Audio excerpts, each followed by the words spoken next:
Olá, pessoal, tudo bem? Bom, eu sou José Brito, advogado criminalista, professor universitário. Você pode conhecer os nossos trabalhos lá na plataforma aqui, o IFAI, na Hotmart, na Eduz. Para maiores informações, você pode entrar no nosso site www.portalpenal.com.br. Nós temos a nossa loja de e-books, que é menteconectada.net.br, ou pode conhecer também o nosso curso completíssimo sobre o Tribunal do Júri, www.focoenojuri.com.br, ok? E aí você vai ter acesso a vários cursos e também ao nosso canal lá no YouTube, Comunidade Júri no Ar. O que eu quero conversar com vocês hoje aqui? Mais uma vez, tivemos uma decisão aí há um tempo atrás referente ao STF no que tange a execução provisória da pena, caso o sujeito lá no tribunal do júri venha a ser condenado. E lá se discutia, né, em razão do pacote anticrime, que alterou o artigo 492 do CPP, que determinava que o réu, se fosse condenado lá pelo júri, o juiz aplicasse uma pena mínima de 15 anos, mesmo que ele estivesse em liberdade, ele já seria recolhido ao cárcere. Ou seja, antecipação executória da pena. Isso foi parar no STF, teve julgamento, o STF entendeu o seguinte, manteve o posicionamento de que se o sujeito for condenado lá no Tribunal do Júri nos crimes dolosos contra a vida, e independente da pena aplicada pelo magistrado, mesmo que ele esteja respondendo o processo em liberdade, ele já vai sair preso, ok? Então, essa era a decisão final da STF. A questão toda que a gente começou a pensar, eu até comentei isso lá na sala de aula com os alunos, lá na faculdade, era o seguinte: e quando ocorresse, por exemplo, uma conexão, né, do julgamento? Por exemplo, o sujeito praticou um homicídio e um roubo, um roubo e um estupro, conexos. E aí, como que se faria? Imaginando, ele foi absolvido pelo júri no crime de homicídio, mas foi condenado, por exemplo, no crime de estupro. E aí o juiz tem que fixar a pena referente ao crime de estupro. Que se discutia, o que eu estava imaginando, que a gente sabia que ia acontecer, era o seguinte: nessa situação, se o réu estivesse em liberdade, o juiz, né, poderia já aplicar a pena e determinar a prisão do sujeito, mesmo que ele não tivesse mesmo que ele tivesse em liberdade. Portanto, seria possível executar uma execução provisória da pena nesses casos? Várias coisas a gente tem que analisar. Primeiro, eu entendo que não, mas essa não foi a decisão do STF. Por quê? Porque lá no 492 fala referente aos crimes dolosos contra a vida. O crime de estupro, de roubo, de furto conexo, que não seja doloso contra a vida, não é originário da competência do Tribunal do Júri. Ele só está ali por causa da conexão. Porém, a gente tem que entender o seguinte: nós temos que avaliar qual é o objeto jurídico tutelado pelo direito aqui nesse caso. No crime de homicídio, o objeto jurídico tutelado é a vida. No crime, por exemplo, de estupro, é liberdade sexual, dignidade sexual, o nome que você quiser dar. Nos crimes contra o patrimônio, no caso furto, o objeto jurídico é o patrimônio, ok? Então, eu entendo, e muitos entendem, que não seria possível, caso o sujeito estivesse sendo processado e sofrendo um tribunal do júri lá no plenário, os jurados absolvessem referente aos crimes dolosos contra a vida e condenassem nos crimes não dolosos contra a vida, no exemplo, um homicídio foi absolvido e no estupro foi condenado. Ele estava respondendo o processo de liberdade, por exemplo. Seria possível já se executar a pena quando o juiz fixasse a pena lá referente ao crime de estupro? A gente entende que não. Por quê? Porque os objetos jurídicos são diferentes, porque o rito é para crimes dolosos contra a vida, ele só está ali por causa da conexão, então não é para ser avaliado, porque se esse crime fosse julgado no juízo singular, sem a presença dos jurados, automaticamente o juiz não poderia, ele estando em liberdade, determinar a prisão dele como consequência da execução provisória da pena. Essa é a grande questão. Porém, o STF não teve esse entendimento. Vou compartilhar aqui a tela com vocês, ok? Para a gente avaliar esse julgado aí do STF no que tange a essa discussão aí, tá? Deixa eu ver aqui se está aqui. Onde é que eu coloquei aqui? Bom, vamos lá. Eu vou abrir ele novamente, tá? Aqui no STF. Eu até separei, tá aqui, ó, é, o julgado dele, para a gente poder avaliar. E vamos observar, né, o que, que o STF tá posicionando aqui, tá?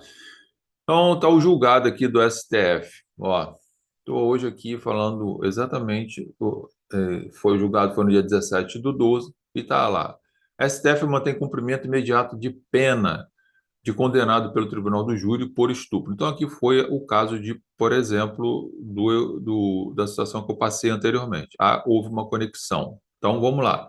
Por unanimidade, a primeira turma do Supremo Tribunal Federal manteve decisão da Justiça do Pará que determinou o imediato cumprimento da pena de um homem condenado a 8 anos de prisão pelo crime de estupro. Segundo o colegiado, a soberania da condenação do Tribunal do Júri é mantida, mesmo que a condenação não seja por crime contra a vida. Para a gente, isso na realidade, isso aqui, ó, viola e muito, tá, gente?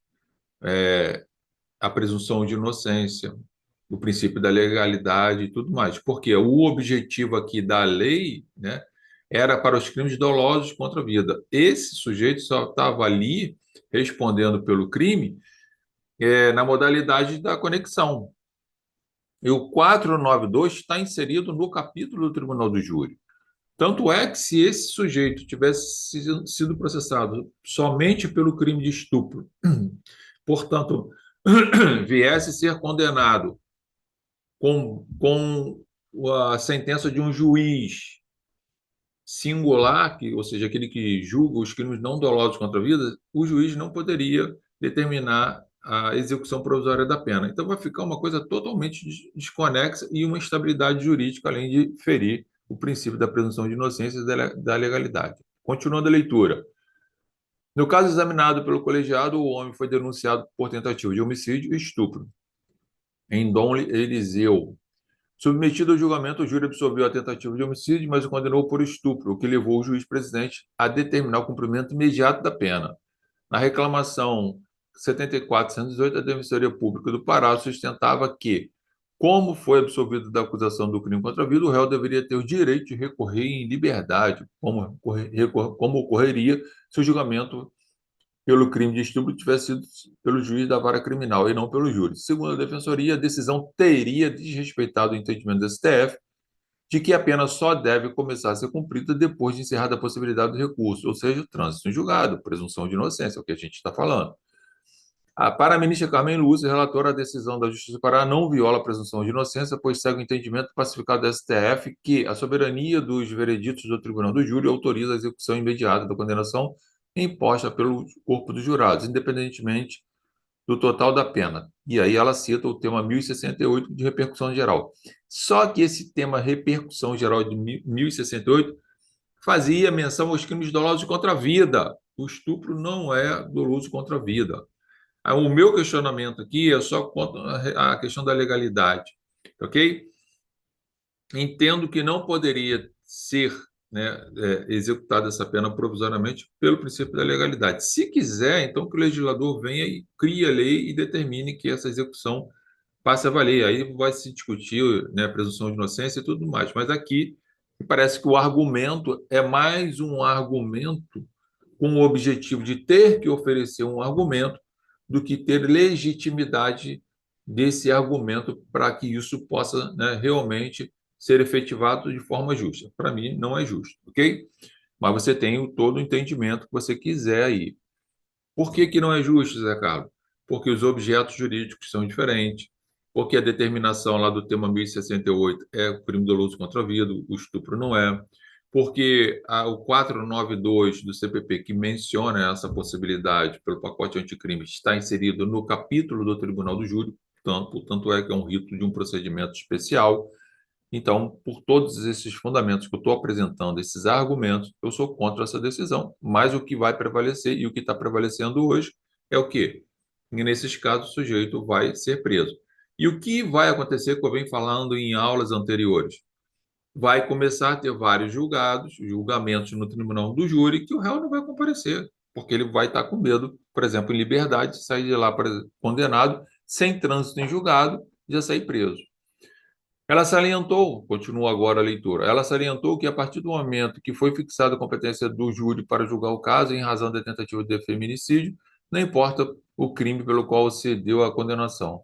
Nenhum tribunal tem o poder de substituir a decisão dos jurados, afirmou. Absurda essa decisão, né? É o que eu estou falando. A ministra, ela deu um argumento porque era necessário dar, mas esse argumento não tem legitimidade no sentido jurídico de, né, se pautar numa questão técnica e justa. Não tem, ok? O ministro Luiz Fux acompanhou a relatora, o Fux sempre acompanha, né? Ainda mais quando é para prejudicar o réu, ele não é um processualista criminalista, por questões processuais, ressalvando-se para julgar o tema de execução imediato do conexo, que foi praticado durante a execução. Competência do Tribunal do Júri. O Tribunal do Júri é um órgão do Poder Judiciário que julga crimes dolosos contra a vida, como homicídio, feminicídio, crimes relacionados a estes conexos. A Constituição Federal prevê a soberania do júri popular. Gente, a soberania do júri popular, todo mundo sabe. O júri é soberano, não se discute isso aqui, ok? O que se discute é essa soberania para os crimes dolosos contra a vida, é o que a Constituição fala, está claro lá no artigo 5º, tá? O que se está trazendo é o STF, com que tem um sonho de acabar com o Tribunal do Júri, como já foi manifestado pelo ministro Alexandre de Moraes, né, e por alguns outros ministros, e aí estão bombardeando, né, fazendo o Tribunal do Júri, né, um calabouço de levar as pessoas logo para o cárcere, sob o argumento da soberania. Há uma distorção, sim, na fundamentação, na argumentação dos ministros quanto a isso, no meu entendimento, e eu tenho esse direito de me manifestar como cidadão brasileiro, como professor e como advogado. Tá ok? Você não é obrigado a concordar. E é interessante que você tenha conhecimento do que está acontecendo. Você pode estar fazendo uma prova, seu concurso, e você vai ter que se manifestar e passar por tudo isso que a gente está conversando. E você pode também estar atuando num caso concreto, e aí você deve ter todas essas informações. Então, está aqui para vocês, tá? Essa decisão do STF agora, que corrobora a possibilidade agora de antecipação da execução da pena nos crimes conexos, mesmo que aqueles que não sejam competência do Tribunal do Júri, por isso que é conexo e está lá, e aí não estaria ferindo a presunção de inocência. O que é, no nosso entendimento, deixa eu só voltar ao normal aqui, no que é, no nosso entendimento, um verdadeiro retrocesso e ataque, sim, ao princípio da legalidade e da presunção de inocência. O que vai acontecer, Zé Carlos? Bom, aí a gente vai ter que aguardar esses ministros se aposentarem para chegar outros ministros e isso voltar à tona. A Defensoria Pública, os advogados vão insistir em tentar mudar esse panorama atual, mas a realidade é que hoje nós temos essa situação, ok? Então, fiquem atentos às atualizações para que vocês possam aí, no futuro, enfrentar isso e saber como vai responder suas questões de prova, como você vai atuar no caso concreto para que você possa sair da melhor forma possível. Sucesso para vocês, bons estudos, conheça nossas plataformas, como eu já mencionei, www.juriemfoco.com.br, nosso curso completíssimo sobre Tribunal do Júri. Vale a pena você entrar, conferir o que tem lá, inclusive com a integração do chat GPT. Abraço para todos vocês, sucesso!